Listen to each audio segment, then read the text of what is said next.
Baik, kita baik. Bismillahirrahmanirrahim. Assalamualaikum warahmatullahi wabarakatuh. Rekan-rekan media sekalian, kami menginformasikan bahwa hari ini klien kami akan diperiksa ada 3 orang. Yang pertama dari klaster akademisi, saya sebut demikian ya, yakni Dr. Rizmon Yusiani Parasiolan. Kemudian yang kedua ada dari wartawan atau jurnalis, yakni Michael Sinaga, dan ketiga ada juga dari jurnalis, yakni Nudiansah Susilo. Nah, 3 orang ini akan dipanggil, diperiksa hari ini dan kita akan menuntut. Tapi sebelumnya saya ingin sampaikan evaluasi pada pemanggilan sebelumnya, dan ini akan menjadi atensi kami pada pemeriksaan hari ini.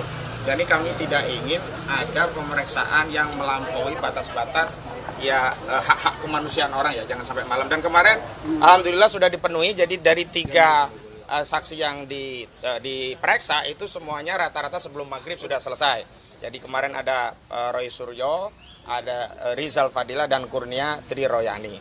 Dan terhadap ketiganya sebenarnya ada peristiwa-peristiwa yang tidak relevan ditanyakan, dan karena tidak relevan dan karena di KUHP diatur bahwa saksi hanya menerangkan apa yang dia lihat, dia dengar, dan dia alami sendiri, maka sejumlah pertanyaan tidak dijawab.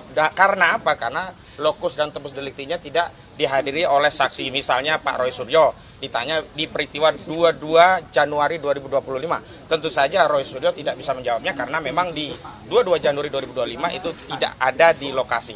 Yang menarik adalah pada kasus pemeriksaan Rizal Fadila, karena objek utama daripada delik pencemaran dan fitnah yang diadukan oleh saudara Joko Widodo itu adalah ya statement dari para peneliti ini yang menyimpulkan bahwa ijazah saudara Joko Widodo itu palsu.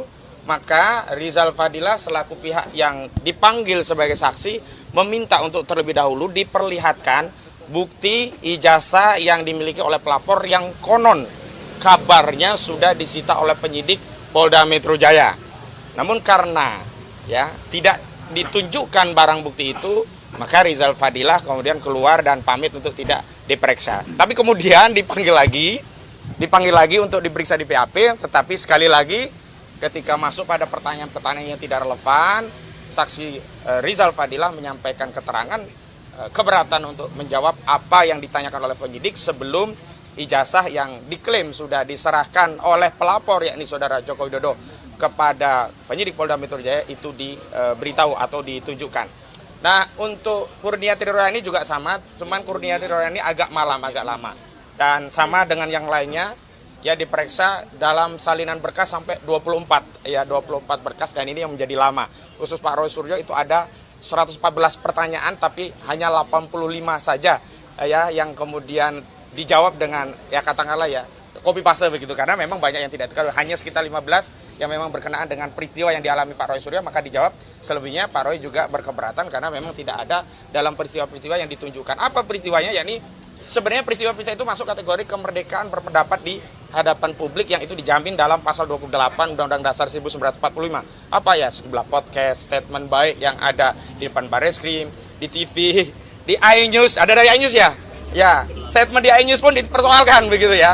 Kemudian ada di sejumlah media-media lainnya, dan ini tentu saja kami ingin sampaikan pada kawan-kawan media, ini ancaman kemerdekaan berekspresi yang ini tidak saja sedang mengancam para terlapor atau saksi-saksi yang hari ini hadir, juga kemarin yang diperiksa, tapi ini mengancam kemerdekaan berserikat, berkumpul, dan menyampaikan pendapat, juga kebebasan berekspresi, terutama ya ini akan mengancam tugas-tugas jurnalisme dalam menyampaikan kabar kepada publik. Padahal banyak saksi yang hadir itu dia hanya nyuting, hanya mengupload dan kemudian menyebarkan, tidak terlibat dalam statement di acara-acara yang diadakan atau statement-statement dari tokoh-tokoh yang berkenaan. Tapi tetap saja ditarik sebagai pihak, bahkan di klaster kedua itu ada 12 terlapor. Kalau sebelumnya hanya 5 terlapor, yang sebelumnya juga tidak disebutkan nama secara lengkap, hanya inisial, yakni ES, ya RS, RES, TT, dan K. Tapi kemudian kita tahu hari ini ada 12 terlapor yang juga tidak diakui oleh saudara Joko Widodo sebagai pihak yang mencemarkan dirinya. Berulang kali saya tegaskan saudara Joko Widodo ini pengecut. Nah, dia merasa dihinakan, merasa direndahkan, tapi tidak tunjuk hidung siapa orang yang hanya menyampaikan peristiwa. Kalau dalihnya ini teknologi digital, khawatir AI ya, nggak masuk akal. Buktinya Pak Yusuf Kalla, keluarganya melaporkan, itu kan juga video, tapi langsung tahu yang dimaksud itu adalah Sylvester Matutina. Nah, kepada hal itu, maka hari ini saya akan spill dulu ya, karena ini bagian dari kasus ini. Pertama, saya ucapkan selamat kepada Komisi Pemberantasan Korupsi yang telah mampu melakukan OTT terhadap Emmanuel Ebenezer Wamen Naker ya, yang terduga kasus korupsi. Dan saya harapkan hari ini kejaksaan juga melakukan OTT terhadap Sylvester Matutina. Apa itu OTT? Operasi tangkap terpidana, ya.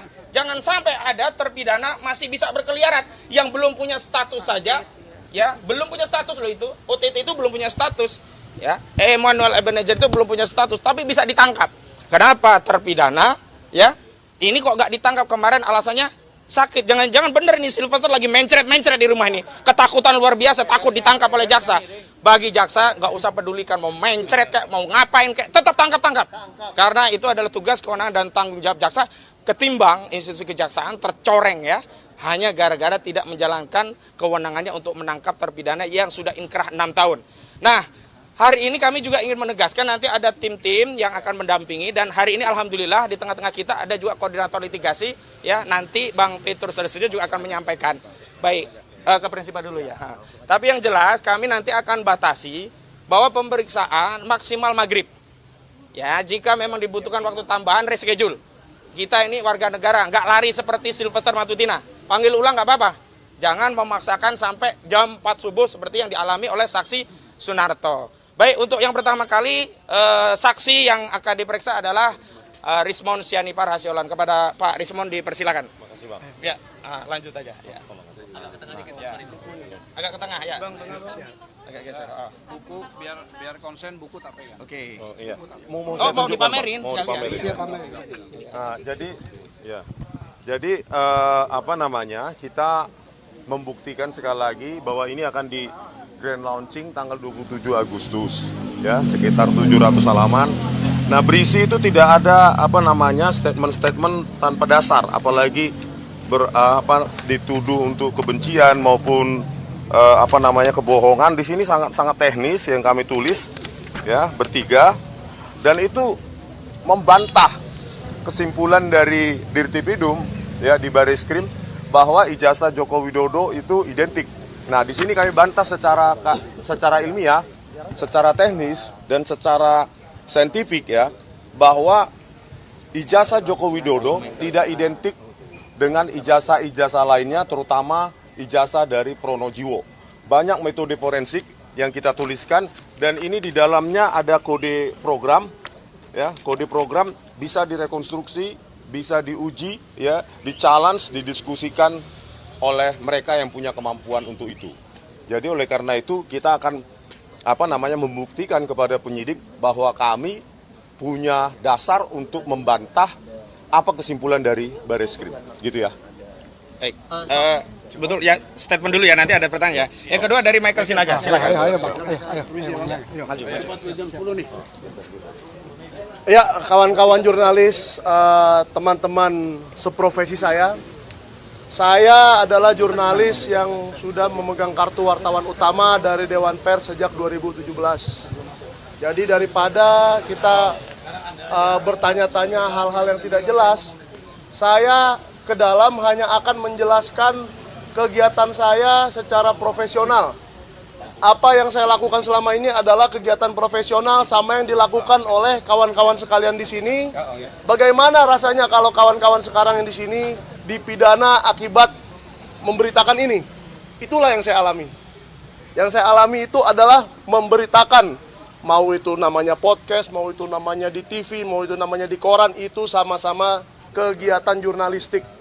Dan semuanya dilindungi oleh Undang-Undang Pers 40 tahun 99, pasal 3 ayat 4, yaitu, atau pasal 4 ayat 3 ya, nanti cari sendirilah. Artinya kita bebas mencari informasi, menggali informasi, menyebarkan informasi. Selama berita itu tidak bohong. Kalau berita itu bohong bagaimana? Maka akan ada teguran dari Dewan Pers. Sentana sebagai koran sudah beberapa kali mendapat teguran seperti itu, dan dipanggil ke Dewan Pers, dipertemukan dengan pihak yang tidak terima akan sebuah berita. Nah, Bapak Joko Widodo, apabila Anda tidak terima akan sebuah pemberitaan yang ada di Sentana, ayo kita ketemu di Dewan Pers. Saya tidak pernah lari, saya tidak pernah keluar kota sih beberapa kali ya selama beberapa bulan ini, tetapi saya tidak pernah mangkir, tidak pernah lari. Dipanggil Polda, ayo nggak apa-apa. Tetapi mungkin penyidik tidak senang dengan jawaban-jawaban saya, tidak puas dengan jawaban saya, karena lagi-lagi jawabannya adalah saya menjalankan profesi saya. Bayangkan bagaimana kalau ada seorang dokter yang menolong seseorang yang terkapar di pinggir jalan, dipidana. Bagaimana kalau ada seorang pengacara sedang membela klien, dipidana. Itu sama dengan saya sebagai jurnalis yang sedang memberitakan sesuatu, dikriminalisasi itu namanya. Jadi ini adalah sebuah kriminalisasi terhadap jurnalis, dan saya harap PWI, AJI, Dewan Pers, dan semua bersuaralah. Mau sampai kapan seperti ini? Apakah Indonesia ini mau kembali ke Orde Baru? Karena Orde Barulah yang membuat seperti ini, di mana pers itu selalu dibredel, selalu dihalangi. Mungkin kawan-kawan di sini masih muda-muda, belum mengalami. Saya juga waktu itu masih kecil, tetapi saya melihat sendiri bagaimana kantor-kantor berita, kantor-kantor jurnalistik, kantor-kantor media-media, koran-koran itu dilarang untuk memberitakan yang negatif tentang Soeharto. Apakah Jokowi ini lebih parah dari Soeharto? Jangan-jangan. Dalam hal tidak boleh diberitakan secara negatif. Padahal tidak ada yang negatif, ini kan penelitian nih. Silakan buku ini tinggal dibeli. Inilah isi podcast kami kemarin. Tidak ada yang berbeda dari itu. Ya. Jadi saya mencari di manakah tempat kelahirannya Pak Jokowi, tempat KKN dan segala macam, tapi itu kan informasi. Kalau memang tidak benar, katakan tidak benar. Silakan Pak Jokowi undang saya ke Dewan Pers dan kita akan berbicara di sana. Tetapi sejauh penyidikan di Polda ini menurut saya tidak pas dan tidak cocok untuk sesuatu yang kegiatan profesional seorang jurnalis seperti ini. Demikian. Baik, sekarang Ian. Ini saksi yang ketiga yang diperiksa.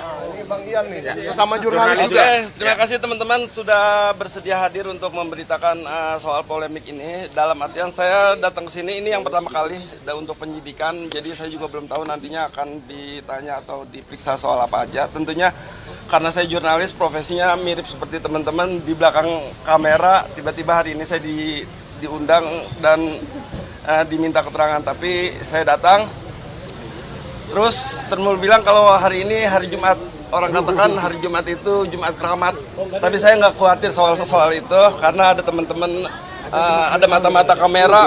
Dari mata kamera ini akan memberitakan kepada masyarakat, akan masyarakat ikut mengawasi soal penegakan hukum khususnya di kepolisian. Tentunya ini juga akan menjadi perhatian dari Pak Prabowo.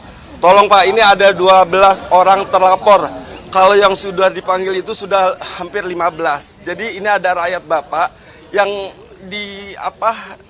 terjerat dalam polemik ijazah Pak Jokowi, mantan presiden. Tetapi saya berharap presiden juga dalam artian sebagai bentuk perhatian pemerintah turut memberikan perhatian dalam polemik ini, Pak. Karena dari 12 ini berbagai macam profesi, ada peneliti, ada advokat, ada jurnalis termasuk saya. Ada juga seorang dokter yang dulunya pernah praktek punya klinik, itu juga diminta jadi keterangan.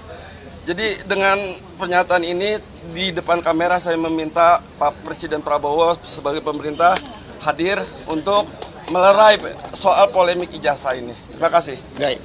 Bang Azam ada mau disampaikan dikit ya? Oke. Ya. Habis ini langsung pemeriksaan. Iya, jadi gini ya, kalau kita ngacu pada pasal 28F Undang-Undang Dasar 1945, itu saluran apa saja menyampaikan itu boleh, dan itu diperkuat dengan Undang-Undang 14 tahun 2008 KIP ya, Keterbukaan Informasi dan Publik. Jadi UU 03 tahun 2022 itu antara Polri dan Dewan Pers, bahwa kesepakatan di situ jurnalistik atau wartawan tidak boleh dikriminalisasi ya, kecuali menyampaikan dulu prosesnya ke Dewan Pers. Jadi clear kalau soal ini. Kalau ini dipaksakan berarti menabrak undang-undang, menabrak aturan, menabrak MOU dan semuanya. Saya kira itu aja.